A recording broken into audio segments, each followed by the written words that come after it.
नमस्कार दोस्तों, health healing and homeopathy के इस नए वीडियो में आपका फिर से एक बार स्वागत है। मैं doctor SP Dey, consultant homeopathic physician and clinical nutritionist from Siliguri, West Bengal, India से आपके लिए आज मेरे चैनल पे लेके आया हूँ डिमेंशिया, अल्जाइमर्स डिजीज़, अल्जाइमर्स जो भी बोले, ये हम लोगों का टॉपिक है। अल्जाइमर डिजीज़ या एज रिलेटेड डिमेंशिया या एज रिलेटेड सेरिब्रल एट्रोफी, ये लगभग एक ही चीज़ को बोला जाता है और आजकल ये एक बर्निंग टॉपिक है। एक बूढ़ा आदमी, मेल या फीमेल, अकेले बैठे रहता है, सब कुछ भूल जाता है, बहुत मन में दुख है, लोनली फीलिंग उसमें बहुत ज़्यादा होता है और कुछ भी याद से ठीक से कर नहीं सकता। अपना ज़िंदगी गुजारने के लिए जो भी काम मुझको करना चाहिए हर सब में प्रॉब्लम है।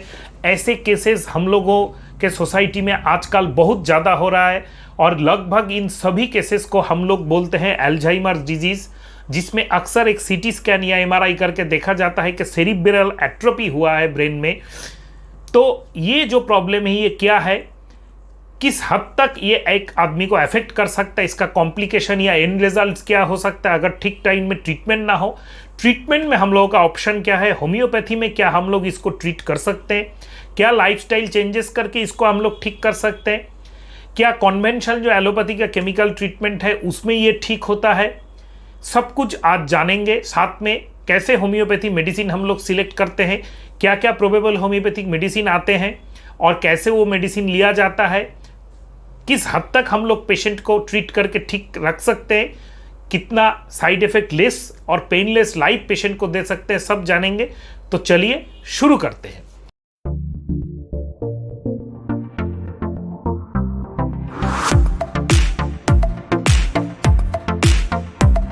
सबसे पहले दोस्तों हम लोगों को ये जानना चाहिए अल्जाइमर्स डिजीज में होता क्या है। देखिए, एक एजेड आदमी, पहले तो ये एजेड था और मेल प्रीडोमिनेंसी था, पुरुषों में ज़्यादा होता था, अभी मेल फीमेल बोथ्स में हो रहा है। और सबसे पिकुलियर जो चीज़ है 50 प्लस से ही हो रहा है। पहले 60-70 में आता था, अभी 48-50 एज में, नियर अबाउट जो 50 एज है, इसके साथ ही ये सिम्टम्स आना स्टार्ट हो जाता है।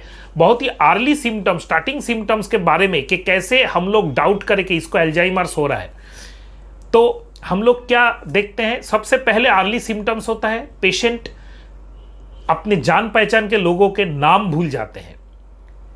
एक बात उसको बोलने के बाद उसको सुनाई ठीक से नहीं देता है, दूसरा बात फिर बोलेगा क्या बोला। तो कॉमनली मैं इतना 2 फुट 3 फुट से बोल रहा हूं तो उसको सुनाई देना चाहिए, वो नहीं सुनाई दे रहा, वो उसका मन कहीं और है और बार बार वो रिपीट कर रहा है सेम चीज़। वैसे ही खुद एक बात बोल के भूल जाता है, फिर दूसरा बार वो बात रिपीट कर। ऐसे तो कॉमनली हम लोगों के सबके लाइफ में ऐसे इवेंट्स होते हैं, लेकिन ये अगर फ्रीक्वेंटली होना चालू हो जाए और वो आप एक व्यक्ति के नॉर्मल लाइफ को इंटरफेयर करना स्टार्ट हो जाए तो हम लोगों को अलर्ट होना चाहिए। Forgets the thread of conversation, कोई बात कर रहा है और सडनली वो स्टॉप हो गया। कोई बात मैं कर रहा हूं, किसी ने एक दूसरा बात चालू कर दिया, फिर 2-3 मिनट बाद मैं बात कर रहा हूं वो मैं भूल भी सकता हूं, ये कॉमन है। लेकिन मैं बात करते करते मैं भूल गया सडनली क्या बात कर रहा था। That is very important hallmark sign of early parkinsonism. Difficult thinking and reasoning, कोई भी चीज को लेके वो 10 मिनट सोच नहीं सकता, कोई भी चीज को लेके 10 मिनट सोच के एक रीजन गिफ्टेड आंसर या जजमेंट नहीं दे सकता। Can not do one after another task, मतलब एक चीज सॉल्व करके दूसरे में जाना, इसका जो क्षमता है, एबिलिटी है, कम होते जाना।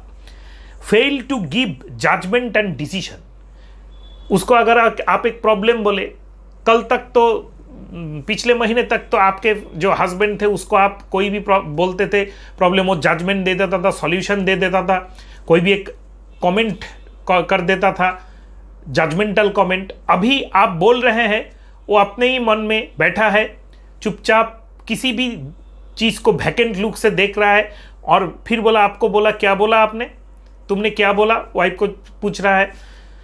वाइफ बोला इतना देर तक ये प्रॉब्लम मैंने तुमको सुनाया, तुमको याद नहीं रहा, नहीं, अच्छा ठीक है, करो, कुछ भी हो जाए, क्या है लेना। मतलब एक early sense of depression, early sense of indifference ये पेशेंट में आना स्टार्ट होता है।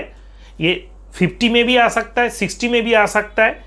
इसके साथ अगर patient moderate to severe Alzheimer's disease में चला जा रहा है, डिमेंशिया में चला जा रहा है, तो उसमें पेशेंट को डिप्रेशन आ जाता है, क्योंकि पेशेंट को पता चल जाता है कि मैं बहुत कुछ भूल चुका हूं और मैं बहुत कुछ भूल रहा हूं, मैं भूल चीज कर रहा हूं।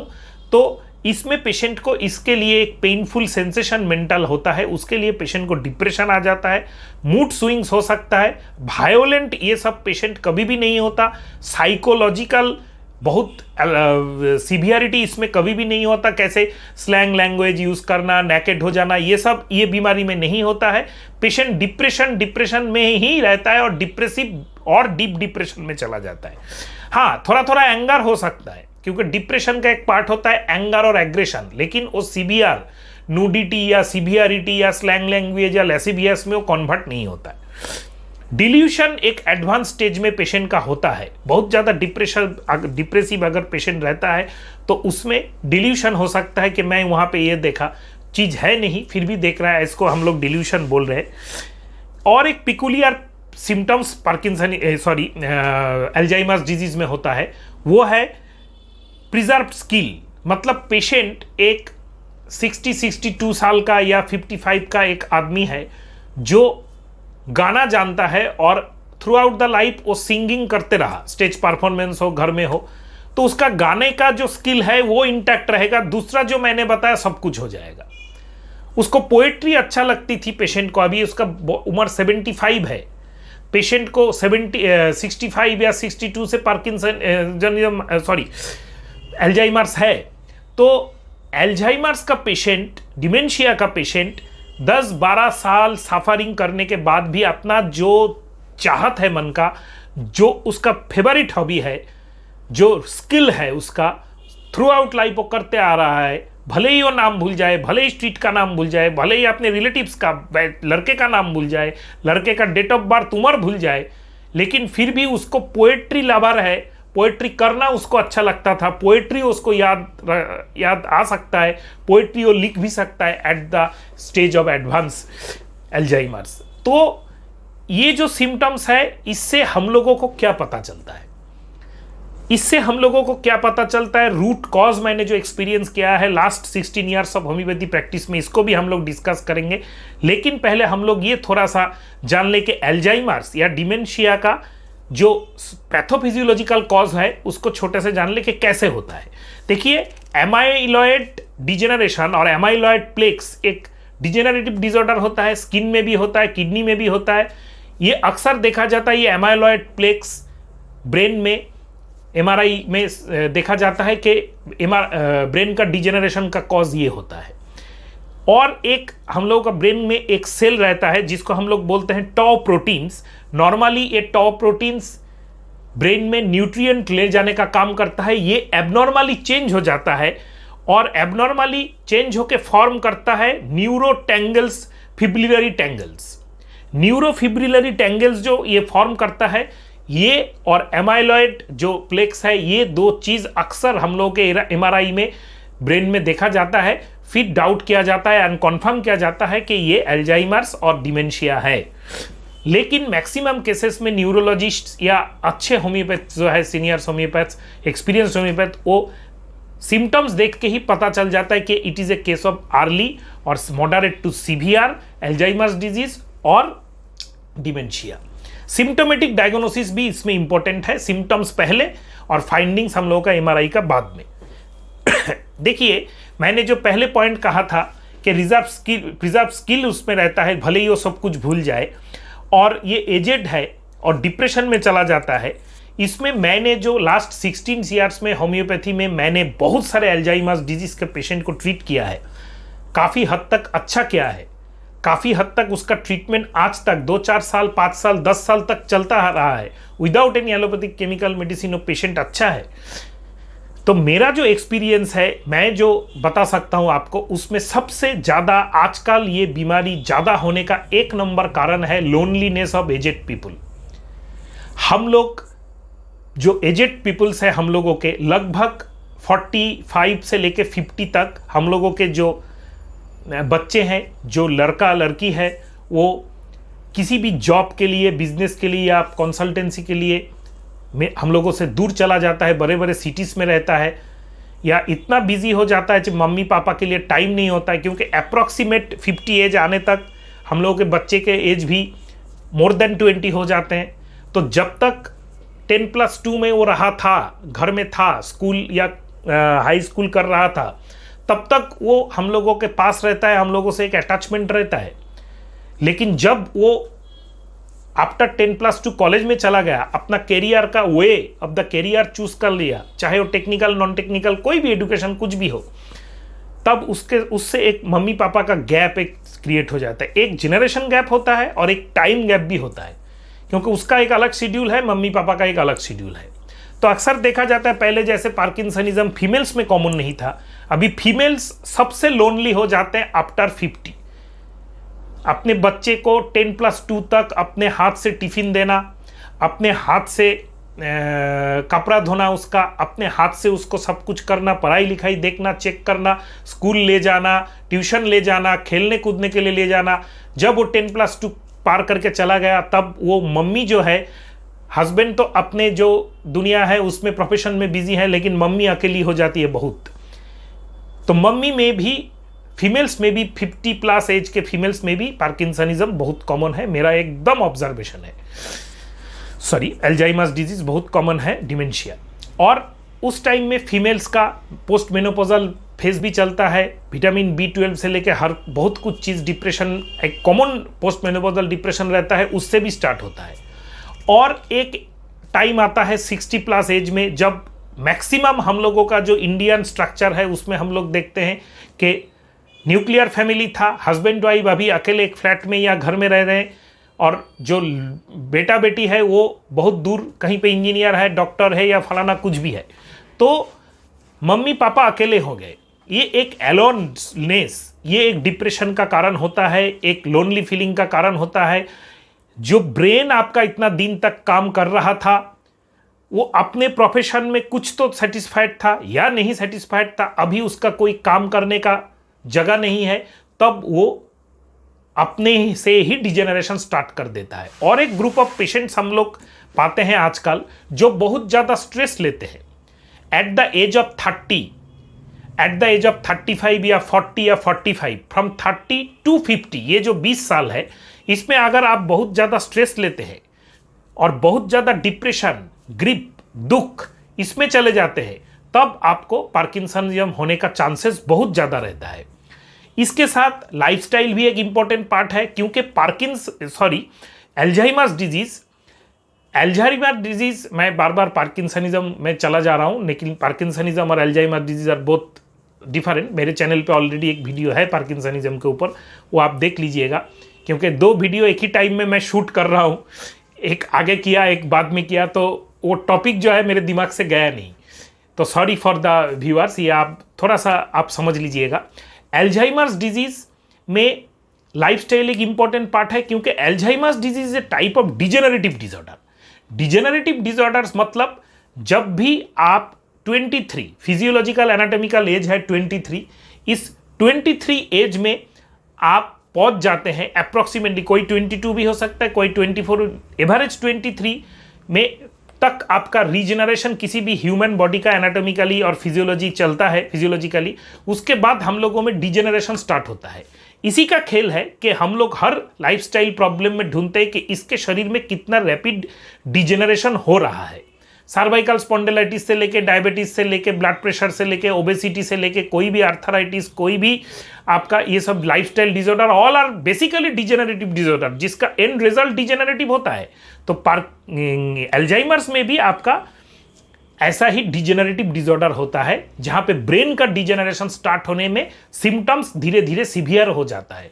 तो इसको हम लोग बोल सकते हैं कि एक टाइप ऑफ डिजेनरेटिव डिसऑर्डर। और इसमें लाइफस्टाइल चेंजेस का, जो पेशेंट्स अर्ली डायबिटीज का दवाई ले रहे हैं, ओबेसिटी नहीं कंट्रोल कर रहे हैं, हाइपरटेंशन का दवाई ले रहे हैं, साइकोलॉजिकल कोई केमिकल एलोपैथिक दवाई ले रहे हैं, स्ट्रेस कम करने का, नींद का दवाई ले रहे हैं, या दूसरा न्यूरोलॉजिकल कोई भी दवाई ले रहे हैं, या कोई एलोपैथिक ऐसा दवाई जिसका न्यूरोलॉजी या सेंट्रल नर्वस सिस्टम का डिप्रेशन, पल्स रेट कम करने का दवाई वगैरह, ये सब पेशेंट्स अगर लाइफस्टाइल अपना ठीक नहीं करते हैं एट द एज ऑफ 30, 32 या 40 तक या 50 तक, कोई भी एक्चुअली बहुत सारे पेशेंट्स ऐसे होते हैं जो बोलते हैं कि डॉक्टर साहब मैं दवाई खाऊंगा लेकिन ये फैक्टर मेरा चेंज करने का, एक्सरसाइज करने का मेरा टाइम नहीं है, मेरा खाने पीने का टाइम ठीक करने का टाइम नहीं है, मुझको तो रात जगना ही है, मुझको तो ऑफिस का काम है, बिजनेस का काम है, रात 2 बजे के पहले मैं सो नहीं सकता।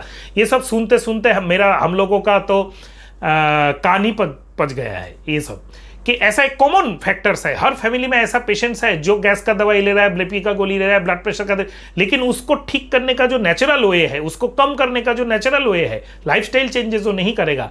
एक टाइम में जाके ये सब मेडिसिन के लिए बॉडी में हर डिजेनरेटिव प्रोसीड्योर, जैसे आर्थराइटिस हुआ, स्किन का प्रॉब्लम्स हुआ, आइज का प्रॉब्लम हुआ, ये ज़्यादा होता है। वैसे ही इन सब पेशेंट्स में आपका एल्जाइमर्स या एज रिलेटेड डिमेंशिया होने का चांसेस भी बहुत ज़्यादा रहता है। ये साइंटिफिकली प्रूव है, कोई भी गूगल में जाके चेक कर सकता है।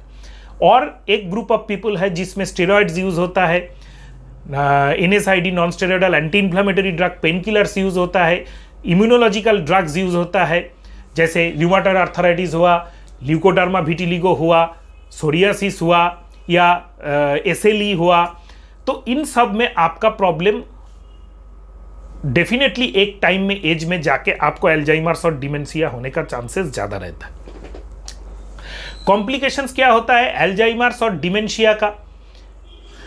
देखिए, एक टाइम में अगर पेशेंट का ठीक से ट्रीटमेंट ना हो, उसको साइकोलॉजिकल एंड सोशल सपोर्ट ना दिया जाए, फैमिली मेंबर्स उससे बात ना करे, उसको इन्वॉल्व ना करे हर सोशल या एज रिलेटेड एक्टिविटी में, और उसका प्रॉपर ट्रीटमेंट ना हो, और अक्सर मैंने देखा है एलोपैथिक जो कन्वेंशनल एलोपैथिक केमिकल ट्रीटमेंट होता है उसमें पेशेंट को इतना ज़्यादा मेडिसिन दे दिया जाता है कि एक टाइम में मेडिसिन से कुछ काम नहीं होता है, डिप्रेशन बहुत ज़्यादा सीवियर हो जाता है, तो पेशेंट खाना पीना छोड़ देता है। सीवियर डिप्रेशन में अगर पेशेंट चला गया और 2 दिन 3 दिन तक खाना नहीं खाया, तो उसमें सीवियर मेल न्यूट्रिशन एक 70, 65, 75 के एज में आ सकता है, जिससे नोसोकोमिकल इन्फेक्शन, जिसको हम लोग बोलते हैं कि बॉडी का खुद का या एनवायरनमेंट का बैक्टीरिया उसके ऊपर हावी हो जाता है, फिर पेशेंट का pneumonia, sepsis, multi organ failure से पेशेंट का एक पेनफुल डेथ हम लोगों को देखने को मिलता है।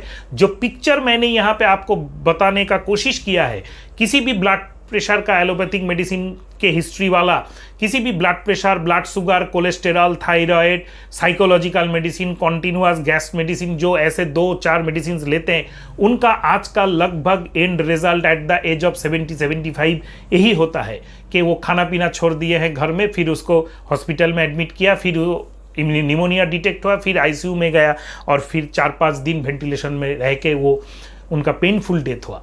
तो ये एक पूरा एंटिटी है। और अक्सर जितने भी मैंने यहाँ पे देखिए एलोपैथी ये सब मेडिसिन लेने के बाद एक एजेड में जाके आपको CT स्कैन करके देखने को मिलेगा कि ब्रेन एज रिलेटेड एट्रोपी में जा रहा है, तो डिमेंशिया, एल्जाइमर्स हो रहा है, तो डॉक्टर उसके लिए भी एक एलोपैथिक केमिकल दवाई दे देते हैं।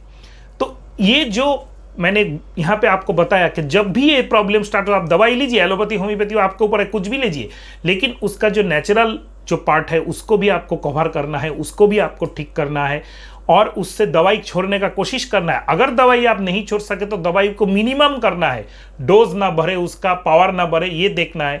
और अगर पॉसिबल है तो हर बीमारी का इलाज में स्टार्टिंग में आपको आयुर्वेदा, होम्योपैथी, ये सब नेचुरल हीलिंग मेथड्स में जाना है, जाके ये लॉन्ग टर्म साइड इफेक्ट, एक गैरी नाल का शायद एक बुक है, as dementia a drug induced crime, तो डॉक्टर BM हेगड़े की वीडियो में अक्सर ये आता है। और ये जो डिमेंशिया, एल्जाइमर्स है, ये ड्रग इंड्यूस्ड होता ही होता है। साइकोलॉजिकल, स्लीपिंग पिल से लेके एलोपैथी, जितने भी कॉमन मेडिसिन आपके घर में रेगुलर सालों तक यूज होता है, हर किसी के 10, 12 साल, 15 साल लेने के बाद एक टाइम में ये जो साइड इफेक्ट्स होता है ये बहुत ही पेनफुल होता है। इसी के बारे में मैं इतने टाइम से बोलने का कोशिश कर रहा हूँ। अभी मैं होम्योपैथी में आऊँगा। देखिए, होम्योपैथी में जब भी स्टार्टिंग डिमेंशिया या एल्जाइमर्स हो जाता है, अगर बहुत अर्ली पेशेंट हम लोग के पास आ जाता है, बहुत ही अच्छा रिस्पॉन्स होता है, हम लोग पेशेंट को बहुत अच्छा कर सकते हैं, लगभग क्योर कर देते हैं। और कुछ ऐसे पेशेंट्स आते हैं जो पेशेंट्स को बहुत ज़्यादा एलोपैथी मेडिसिन डिपेंडेंट है, उनको विड्रॉल नहीं किया जा सकता, लेकिन फिर भी मूड डिसऑर्डर, मूड स्विंग्स या अर्ली या मॉडरेट टू सीवियर एल्जाइमर्स या डिमेंशिया का सिम्टम्स आ रहा है, उसको लगातार होम्योपैथी ट्रीटमेंट देते देते हम लोग एक जगह तक ला सकते हैं और लगभग उसको क्योर कर सकते हैं, भले ही होम्योपैथी ट्रीटमेंट सारा जिंदगी चले।